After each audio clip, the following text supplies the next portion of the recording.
Приветствую вас, дорогие друзья! Сегодня я хочу предложить вашему вниманию удивительный чай с лавровым листом, который вы можете использовать для очищения легких и прекращает очень хорошо кашель.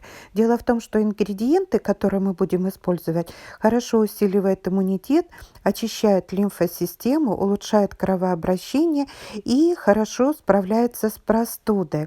Этот чай мы используем не только в осенне-зимний период, но можно использовать и на протяжении всего года. Обращаю внимание, что могут быть противопоказания. Это аллергия или какие-то индивидуальные непереносимости.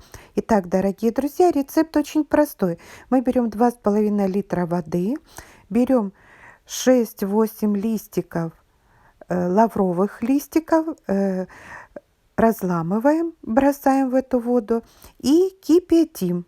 Кипятим минут 5, затем мы с вами выжимаем сок одного лимона, и потом можно добавить, когда остынет, 6 столовых ложек меда. Дело в том, что у нас получается даже не совсем чай, а получается сироп. И мы можем его потом добавлять в чай. И таким способом у вас все эти ингредиенты, которые хранятся в холодильнике в таком сиропе, всегда будут под рукой. Это уникальный чай, который всегда поможет вам при кашле. Лавровый лист очень полезен для здоровья.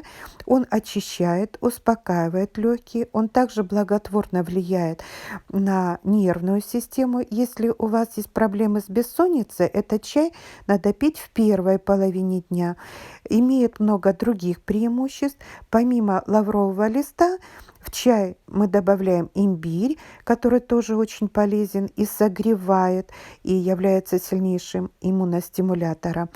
Поэтому этот чай очень полезен для иммунитета. Сироп от кашля и этот чай имеет очень приятный вкус.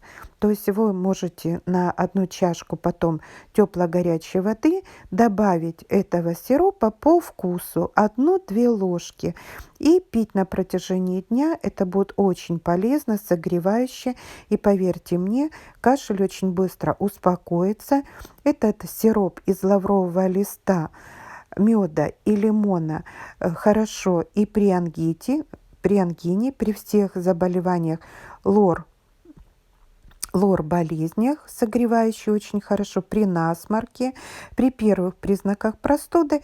Используйте этот рецепт, он принесет вам неимоверную пользу и особенно в первые дни остановит проблему простудов, вирусов. Консультация врача обязательно, и учитывайте, что все может быть лекарством, но все может иметь и противопоказания, побочные явления. Дорогие друзья, я вам желаю крепкого здоровья, будьте здоровы, пусть у вас все будет здорово. Поделитесь в соцсетях со своими друзьями таким простым чаем из лаврового листа, который действительно для очень многих окажет и укрепляющий, и защищающий, и восстанавливающий действие. Будьте здоровы!